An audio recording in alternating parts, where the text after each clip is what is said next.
انا جيت لهنايا باش نشارك في واحد الجلسه اللي فيها تكريم للمهدي بن بركه اللي كتبحث على الحقيقه. ما جيتش باش ندير البوليميك. نحن نقيم خبراتك سيد عبد لا تنسحب. لا غادي ننسحب. الا استمريت هكا انا غادي ننسحب. انا ما جيتش هنايا كنت بصدد القول سيد عبد الواحد الراضي باننا نقيم خبرتك كرجل دوله. لذا يعني لا تحاولوا تجروني الصداع وهذا الخاوي. ما كاين صداع يا استاذ، ما كاين صداع.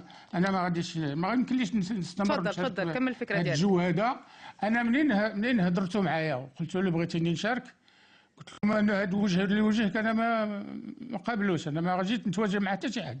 انا جيت نعطي شهاده. انا عشت مع المهدي. انا كان المهدي بن بركه استاذي بن بركه هو اللي خلق الحزب اللي انا فيه، وهو اللي صار عليه. كان رئيسي، كان قائدي، وعشت معاه 10 سنوات، وكنعرفوا شحال بلادي غتهضروا على المهدي وعلى المحاسن ديالو وشنو العمل اللي قام به، لا ايام الحمايه ولا من بعد في بناء الاستقلال المغرب. اما باش نجي انا ندافع على الرميد ولا نجاوب على كلام الرميد هذا ماشي شغلي. نطلب منك ربما حتى ارث الحسن الثاني ما زال على كاهل محمد السادس؟ نقطه استفهام.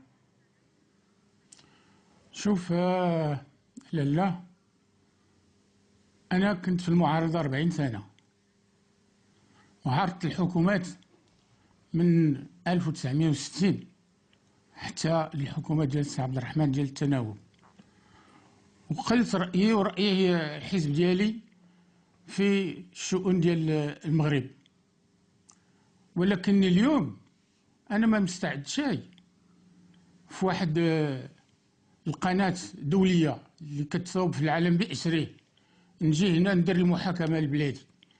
محاكمة كنديرها أنا داخل ودرتها، ولكني مع مواطنين ديالي، مع أحزاب أخرى، مع الوزراء، مع الحكومة. ولكن ما مستعدش أنا باش نهضر هاد الهضرة. سلموا مني لا بغا يخطب في هذا الاتجاه الله يعاوننا، أنا غادي نمشي في حالي. هناك سؤال أخير أريد أن أطرحه عليك السيد عبد الواحد الراضي، بما أنك اتحادي واشتراكي، لا أدري إن كنت ما زلت تسمعني. السيد عبد الواحد الراضي، مع الأسف فضل ضيفنا عبد الواحد الراضي النائب البرلماني ووزير العدل الأسبق عدم مواصلة المشاركة في هذه الفقرة النقاشية. نحن نرى على الكاميرا السيد الراضي وهو ربما ينسحب من الاستوديو. أعتذر لمشاهدينا على هذا الانسحاب من قبل ضيفنا الكريم، ونشكره على كل حال على هذه المداخلة معنا، ونقول له بأننا نقيم مشاركته في كل الأحوال.